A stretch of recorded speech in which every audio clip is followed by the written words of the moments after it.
TVS sports நேயர்கள் அனைவருக்கும் வணக்கம்.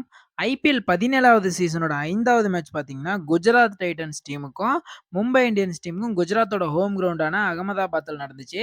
இந்த மேட்ச் பார்த்தீங்கன்னா, ரொம்ப ஒரு க்ளோஸா போச்சுன்னு தான் சொல்லணும். ஏன்னு பார்த்தீங்கன்னா, அதுக்கு அதுக்கு முக்கியமான காரணம் பார்த்தீங்கன்னா, மும்பை இந்தியன்ஸோட பேட்டிங் லைனப் பார்த்தீங்கன்னா, லாஸ்ட்ல வந்து ஒரு கொஞ்சம் சொதப்பி மேட்ச வந்து லாஸ் பண்ணிட்டாங்க.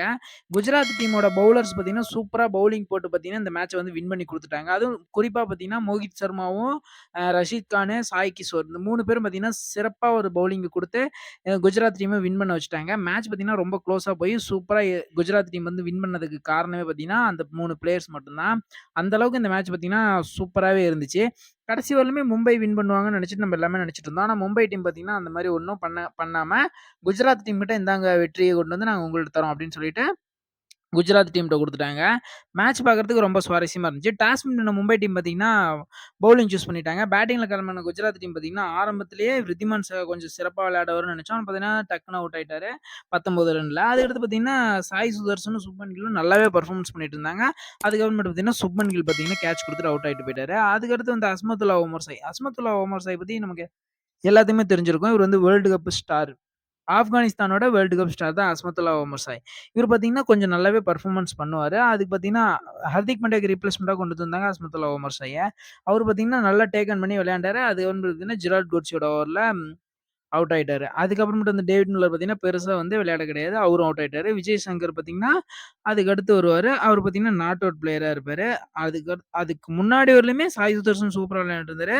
சாய் சுதர்ஷன் அவுட் ஆனோனே பார்த்தீங்கன்னா ராகுல் தெவாட்டியா வருவாரு. ராகுல் தெவாட்டியா பார்த்தீங்கன்னா, வேற லெவல்ல ஒரு பெர்ஃபார்மன்ஸ் குடுப்பாரு. கிட்டத்தட்ட ஒரு சரியான ஒரு நாக். அந்த லாஸ்ட்ல பார்த்தீங்கன்னா, இவரால தான் கொஞ்சம் ஸ்கோர் இன்கிரீஸ் ஆயிடுச்சுன்னு சொல்லணும். அந்த அளவுக்கு ராகுல் தெவாட்டியா விளையாண்டாரு. அவரும் சூப்பரா விளையாண்டாரு. பவுலிங்க பொறுத்தவரையிலுமே மும்பை இந்தியன்ஸ் டீம் வந்து கன் மாரி இருந்தாங்க. அதுவும் ஜஸ்பிரீத் பும்ரா 3 விக்கெட் எடுத்திருந்தாரு. அதே மாரி பார்த்தீங்கன்னா, ஜெரால்ட் கோட்ஸியும் 2 விக்கெட் எடுத்திருந்தாரு. சாவ்லா 1 விக்கெட் எடுத்திருந்தாரு. பார்த்தீங்கன்னா, ஏகப்பட்ட லைனப் கிட்டத்தட்ட 7 பேர் பவுலிங் போட்டிருந்தாங்க. லுக்வுட் இங்கிலாந்து பிளேயர் லுக்வுட், ஹர்திக் பாண்டியா, சாம் ஸ்மொலானின்னு சொல்லிட்டு ஒரு நியூ பிளேயரு. அதுக்கப்புறமேட்டு சாவ்லா, அப்புறமேட்டு நமன்தீர்ன்னு சொல்லிட்டு புதுமுக பிளேயர்ஸ் எல்லாத்துக்கும் பவுலிங் குடுத்திருந்தாங்க. அவங்க அடிச்ச ஸ்கோர் பார்த்தீங்கன்னா, 168 ரன். 169 ரன் அடிச்சா வின்னிங்ன்னு கிளம்புறாங்க மும்பை இந்தியன்ஸ் டீம் பார்த்தீங்கன்னா, ஆரம்பத்திலேயே விக்கெட்ட விட்டுட்டாங்க இஷான் கிஷனு. அஸ்மத்துல்லா ஒமர்சாயோட ஓவர்ல பார்த்தீங்கன்னா, கீப்பர் கேட்ச் ஆயிருவாரு இஷான் கிஷன். செம்மையா போடுவாரு. அந்த லைன் பார்த்தீங்கன்னா, சூப்பரா இருக்கும். 2 டைம் பார்த்தீங்கன்னா, பேட்ல அடிக்கும். பேட்ல அடிச்சதுக்கு அப்புறமேட்டு பார்த்தீங்கன்னா, அதுக்கடுத்து பால் வந்து அ விருத்திமான் சகா புடிச்சு சூப்பரா அவுட் ஆயிருவாரு. இஷான் கிஷனு செம்மையா போடுவாரு. அதுக்கடுத்து பார்த்தீங்கன்னா, நமன்தீன் வருவாரு. அவரு வேற லெவல்ல ஒரு பெர்ஃபார்மன்ஸ் பண்ணுவாரு. 10 பாலுக்கு 20 ரன் அடிப்பாரு. அவரும் அஸ்மத்துல்லாவோட ஓவர்லயே எல்பிடபிள்யூ ஆயிருவாரு. அவுட் தர மாட்டாங்க. ரிவ்யூ கேட்டு பார்த்தீங்கன்னா, அது வந்து அவுட்டு. ரோஹித் சர்மாவும், டிவால்ட் பிரேவிஸும் செம்ம பார்ட்னர்ஷிப் குடுப்பாங்க. அவங்களோட பார்ட்னர்ஷிப்ல தான் ரன் இன்கிரீஸ் ஆனுச்சு. கிட்டத்தட்ட 30 ரன்னுக்கு 2 விக்கெட் இருந்த மும்பை டீம் பார்த்தீங்கன்னா, 107 ரன் வரலுமே அவங்க விக்கெட்டே விட கிடையாது. 107 ரன்ன்றது பார்த்தீங்கன்னா, கிட்டத்தட்ட 77 ரன்னு. 77 ரன்னு கிட்டத்தட்ட அதாவது 107 ரன்னு 12 ஓவர்ல இருந்தாங்க. 12 ஓவர்ல மீதி 8 ஓவர்ல பார்த்தீங்கன்னா, அந்த 50 ரன் அடிக்க முடியல. 60 ரன்னு. அதாவது கிட்டத்தட்ட 48 பாலுக்கு 60 ரன்னு. 12 ரன்னு தான் டிஃபரெண்ட். அந்த 12 ரன் அடிக்க முடியல. கிட்டத்தட்ட கடப்பார் லைனப்ன்னு சொல்ற மும்பை இந்தியன்ஸ் டீமாலயே அந்த அச்சீவ்மெண்ட்ட பார்த்தீங்கன்னா பண்ண முடியல. ஏன்னு பார்த்தீங்கன்னா, அந்த அளவுக்கு குஜராத் டீம் பொறுத்தவரையுமே பவுலிங் தான் கன் மாரி இருப்பாங்க. அந்த பவுலிங் பார்த்தீங்கன்னா, செம்மையா போட்டாங்க இன்னைக்கு. அவங்க டீம்ல தான் அத்தன பேர் பவுலிங் போட்டாங்கன்னா, இவங்க டீம்லயும் பார்த்தீங்கன்னா, மோஹித் சர்மா வந்து இம்பாக்ட் பிளேயரா கொண்டு வந்திருந்தாங்க. சாய் சுதர்சனுக்கு பதிலா. மோஹித் சர்மா பார்த்தீங்கன்னா, சூப்பரா பால் போட்டிருந்தாரு. 4 ஓவர் போட்டு 32 ரன் குடுத்திருந்தாரு.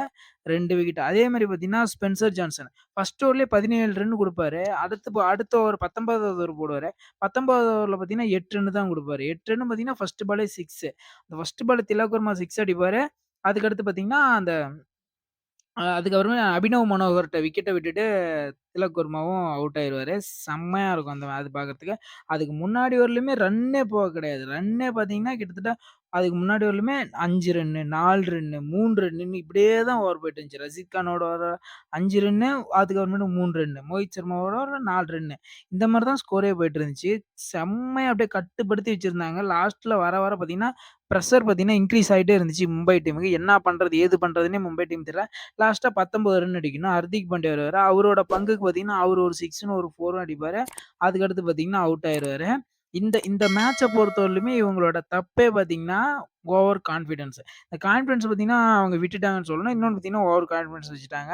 பார்த்தீங்கன்னா, ஹிட்டர் பார்த்தீங்கன்னா, டிம் டேவிட் வச்சிருந்தாரு. டிம் டேவிட் பார்த்தீங்கன்னா, பெருசா விளையாட கிடையாது. அவரும் பார்த்தீங்கன்னா, பால வந்து டாட் பண்ணிட்டு 10 பால் கிட்டத்தட்ட 10 பால் பக்கமே பிடிச்சிட்டாரு. 10 பால் பிடிச்சு 11 ரன் தான் அடிச்சிருந்தாரு. அவரும் பார்த்தீங்கன்னா, சரியா அடிக்க கிடையாதனால மேட்ச் பார்த்தீங்கன்னா, மும்பை டீம் வின் பண்ணிட்டாங்க. சூப்பரா குஜராத் டீம் பார்த்தீங்கன்னா, இந்த மேட்ச வின் பண்ணிட்டாங்க. தொடர்ந்து 13வது தோல்வி இது மும்பை டீமுக்கு. பார்க்கலாம் அடுத்த மேட்சாவது வின் பண்ணுவாங்கன்னு சொல்ட்டு பார்க்கலாம். இதோட இந்த வீடியோ நான் முடிச்சுக்கிறேன். இந்த வீடியோ உங்களுக்கு பிடிச்சிருந்துச்சுன்னா, லைக் பண்ணுங்க, கமெண்ட் பண்ணுங்க, ஷேர் பண்ணுங்க, சப்ஸ்கிரைப் பண்ணுங்க. பெல் ஐக்கான ஆல்ல போட்டு வச்சுக்கோங்க. நாளைக்கு பெங்களூர்ல பார்த்தீங்கன்னா, பெங்களூர் டீமும், பஞ்சாப் டீமும் மோதுறாங்க. அந்த வீடியோவோட ரிவ்யூல பார்க்கலாம். எல்லாருக்கும் பாய்.